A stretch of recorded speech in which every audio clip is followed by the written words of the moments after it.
LAC पर तनाव, PLA ने जुटा रखे हैं 50,000 सैनिक और मिसाइल, भारत भी मुस्तैद। जी हाँ दोस्तों, बड़ी खबर आ रही है इस वक्त की भारत और चीन दोनों सेनाएं दोस्तों, और आपको बता दें दोस्तों, लगातार जो है एलएसी पर तनाव बढ़ता जा रहा है। सेना दोनों तरफ से जो है अलर्ट पर है। दोनों देशों के तनाव के बीच आज मॉस्को में भारतीय विदेश मंत्री एस जयशंकर और चीन के विदेश मंत्री वांग यी के बीच एक अहम बैठक होने वाली है। आपको बता देना चाहते हैं दोस्तों, इस वक्त की बड़ी खबर निकल कर आ रही है। भारत और चीन के दोनों तरफ जो है दोस्तों, सेना पूरी तरीके से अलर्ट पर है। दोनों तरीके से दोस्तों आपको बता देना चाहते हैं, लगातार तोपें भेजी जा रही है, फाइटर जेट लगातार गश्त पर है। किसी भी वक्त दोस्तों कोई भी देश एक दूसरे पर आक्रमण कर सकते हैं। लगातार रक्षा मंत्री दोनों देशों के जो है दोस्तों एक दूसरे की मीटिंगें कर रहे हैं। भारत चीन सीमा विवाद अपने चरम पर पहुंच चुका है। बीजिंग ने एलएसी पर 50,000 से अधिक सैनिकों की तैनाती कर दी है। लड़ाकू विमान और मिसाइलों को भी तैनात किया गया है। हालांकि भारत सरकार में टॉप के अधिकारियों का आकलन है कि स्थिति अभी गंभीर स्तर पर नहीं पहुंची है, मगर सेना किसी भी स्थिति से निपटने के लिए पूरी तरह तैयार है। भारतीय सेना के खुफिया सूत्रों के अनुसार चीन ने सीमा पर 50,000 सैनिक, जमीन से हवा में मार करने वाली मिसाइलें, बड़ी संख्या में रॉकेट और करीब 150 लड़ाकू विमानों की तैनाती की है। यानी कि दोस्तों भारतीय खेमा भी पूरी तरीके से तैयार है और चीन की सेना भी लगातार जो है दोस्तों अलर्ट पर। यानी कि दोनों देश, जी हाँ दोस्तों, भारत और चीन दोनों देश दोस्तों अपनी अपनी सीमा की रक्षा के लिए लगातार अलर्ट पर है। और अब जो है दोस्तों वक्त आ चुका है चीन को सबक सिखाने का, क्योंकि भारत की तरफ से भी लगातार मिसाइलें तैनात की गई हैं। किसी भी वक्त दोस्तों आदेश मिलने के बाद, किसी भी वक्त अगर विवाद शांति से नहीं सुलझता है तो किसी भी वक्त जंग के हालात हो सकते हैं। साथ ही आपको ये भी बता देना चाहते, हथियार हो, टैंक हो, तोपें हो, आकाश मिसाइल हो, तेजस विमान हो या राफेल जैसे लड़ाकू विमान हो, हर तरीके से हिंदुस्तान की सेना पूरी तरीके से मजबूती के साथ डटी हुई है। इसीलिए दोस्तों चीन भी कहीं ना कहीं घबरा रहा है। तो दोस्तों आपको ये भी बता देना चाहते हैं कि लगातार जो है टैंक भेजे जा रहे हैं, सेनाओं की संख्या दोनों ही देश बढ़ा रहे हैं। लगातार ट्रकों के माध्यम से आर्मी जो है दोस्तों भेजी जा रही है, सैनिकों की संख्या बढ़ाई जा रही है, क्योंकि किसी भी वक्त कुछ भी बड़ा हो सकता है। दूसरी तरफ आपको बता दें दोस्तों, भारत चीन तनाव के बीच जनरल रावत बोले, सेनाएं किसी भी स्थिति के लिए तैयार। जी हाँ दोस्तों, सीडीएस जनरल बिपिन रावत ने कहा है कि देश के सशस्त्र बल किसी भी स्थिति का सामना करने के लिए तैयार है। रक्षा मामलों की संसदीय समिति के सामने सीडीएस ने यह बात कही है। जी हाँ, आपको बता देना चाहते हैं कि एलएसी पर बढ़ते तनाव के बीच चीफ ऑफ डिफेंस स्टाफ यानी कि सीडीएस जनरल बिपिन रावत ने कहा है कि देश के सशस्त्र बल किसी भी स्थिति का सामना करने के लिए तैयार है। रक्षा मामलों की संसदीय समिति के सामने पेश होते हुए सीडीएस ने यह बात कही है। गौरतलब है कि चीनी सैनिकों की उकसाने वाले कदम के चलते एलएसी के आसपास इस समय तनाव की स्थिति है। कांग्रेस के पूर्व अध्यक्ष और सांसद राहुल गांधी ने लोकसभा के इस सेशन में पहली बार बैठक में हिस्सा लिया है। गौरतलब है कि चीन के साथ सीमा विवाद को लेकर राहुल इस समय मोदी सरकार के खिलाफ आक्रामक रुख अख्तियार किए हुए हैं। जनरल रावत ने समिति को बताया कि एलएसी के आसपास यथास्थिति में बदलाव के चीन के किसी भी कदम को रोकने के लिए सेना ने पर्याप्त कदम उठाए हैं। उन्होंने कहा कि हमारे जवान सजग हैं और वे सीमा पर किए जाने वाले किसी भी दुस्साहस का मुंहतोड़ जवाब देंगे। जनरल रावत ने इस माह की शुरुआत में US India strategic partnership forum के दौरान भी इसी तरह के विचार जताए थे। रूस के मॉस्को शहर में गुरुवार को भारत और चीन के बीच विदेश मंत्रियों के बीच बैठक हुई थी। भारत ने कहा चीनी फौज की उकसाने वाली कार्रवाई द्विपक्षीय समझौतों का अनादर। जी हाँ दोस्तों, विदेश मंत्रियों की इस मुलाकात के दौरान दोनों देशों ने पूरी लद्दाख में चल रहे गतिरोध के समाधान के लिए 5 सूत्रीय योजनाओं पर सहमति जताई है, जिसमें सभी मौजूदा समझौते और प्रोटोकॉल का पालन, शांति बनाए रखना और तनाव बढ़ाने वाली किसी भी कार्रवाई से बचना शामिल है।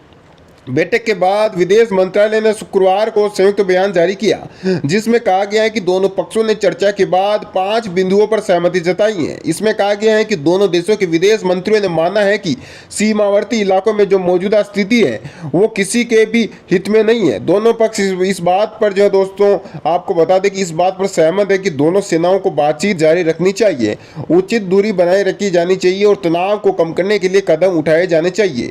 समाचार एजेंसी भाषा की खबर के मुताबिक दोनों नेताओं के बीच बातचीत रात 8 बजे भारतीय समय अनुसार के कुछ देर बाद शुरू हुई और कम से कम 2 घंटे तक चली। बातचीत का मकसद सीमा पर तनाव को कम करना और गतिरोध के स्थल से सैनिकों की वापसी का था। एलएसी पर भारत और चीन के बीच तनाव इस समय अपने चरम पर है। हाल ही में दोनों देशों ने एक दूसरे पर टकराव के दौरान हवा में गोलियां चलाने का आरोप लगाया था। एलएसी पर 45 साल बाद ऐसा हुआ है जब किसी भी पक्ष की तरफ से गोलियां चलाई गई हो। भारतीय सेना ने कहा था कि चीनी सेना ने पेंगोंग झील के दक्षिणी तट के करीब 7 सितंबर की शाम भारतीय मोर्चे के नजदीक आने की कोशिश की और हवा में भी गोलियां चलाई। इससे पहले पीएलए ने आरोप लगाया था कि भारतीय सैनिकों ने एलएसी पार की और पेंगोंग झील के पास वार्निंग फायर किए। पिछले हफ्ते विदेश मंत्री एस जयशंकर ने सीमा के हालातों को बेहद गंभीर बताते हुए कहा था कि राजनीतिक स्तर पर पूर्व बहुत गहन विचार विमर्श की जरूरत है। बताते चले कि पूर्वी लद्दाख की गलवान घाटी में 15 जून को संघर्ष में 20 भारतीय सैनिक जो है शहीद हो गए थे। साथ ही उस वक्त चीन के 60 से 70 सैनिक भी शहीद हुए थे, लेकिन चीन कहीं ना कहीं इस आंकड़े को भी छुपा गया और चीन उस हादसे के बाद, उस लड़ाई के बाद तो काफी डर गया। नियंत्रण रेखा एलएसी पर तनाव काफी बढ़ गया था। चीनी जवान भी हताहत हुए थे, लेकिन पड़ोसी देश ने उनका ब्यौरा नहीं दिया। अमेरिका की एक खुफिया रिपोर्ट के अनुसार चीन के भी लगभग 60 से 70 जवान मारे गए थे। जी हाँ दोस्तों, साथ ही दोस्तों आपको ये भी बता देना चाहते हैं कि इस वक्त की जो एक और बड़ी खबर आ रही है, आपको बता दें दोस्तों कि माना यह जा रहा है कि आने वाले वक्त में अगर ये बातचीत से मसला हल नहीं होता है तो जंग जैसे हालात बन रहे हैं। लगातार चीन के रक्षा मंत्री और हमारे हिंदुस्तान के रक्षा मंत्री राजनाथ सिंह के बीच लगातार चीन जो है दोस्तों कहीं बैठ के कर रहा है ताकि बातचीत करके इस मामले को सुलझाया जा सके। लेकिन माना यह जा रहा है कि अगर बातचीत से मामला का जो है कोई हल नहीं निकलता है तो फिर निकलते वक्त के साथ कुछ भी हो सकता है।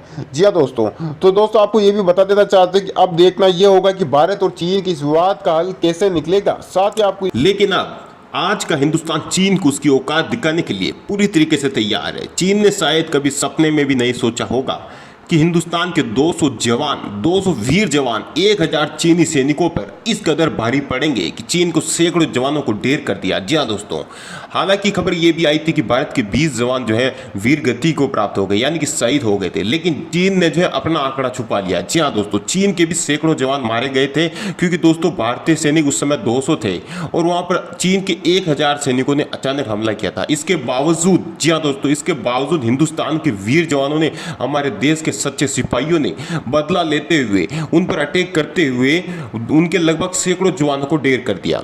और अब दूसरी तरफ करोड़ों हिंदुस्तानी, जी हाँ दोस्तों, देश के लगभग हर एक नागरिक आज जो है चीनी सामान का बहिष्कार शुरू कर चुका है। जी हाँ दोस्तों, इससे तगड़ा झटका लगेगा मोबाइल कंपनियों को। जी हाँ दोस्तों, जो भी चीनी कंपनियां हैं, मोबाइल बनाती है, चाहे वो कुछ भी बनाती हो, घर के सामान बनाती हो, कांच के सामान बनाती है, उनको जो है दोस्तों बहुत बड़ा झटका लगेगा।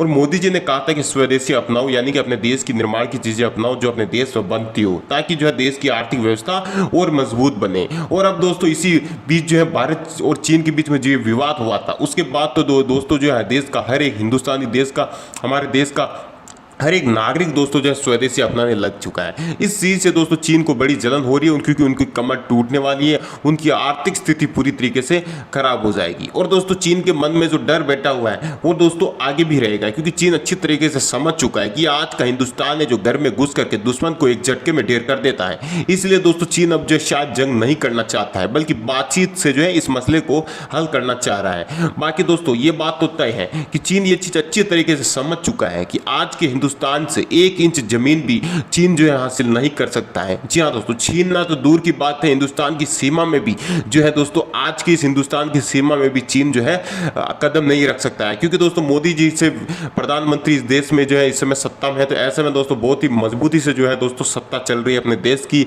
और केंद्र सरकार बहुत ही मजबूती से काम कर रही है। ऐसे में दोस्तों हमारे भारत के वीर जवानों जो है अपना फर्ज पूरी तरीके से निभा रहे हैं सीमा पर।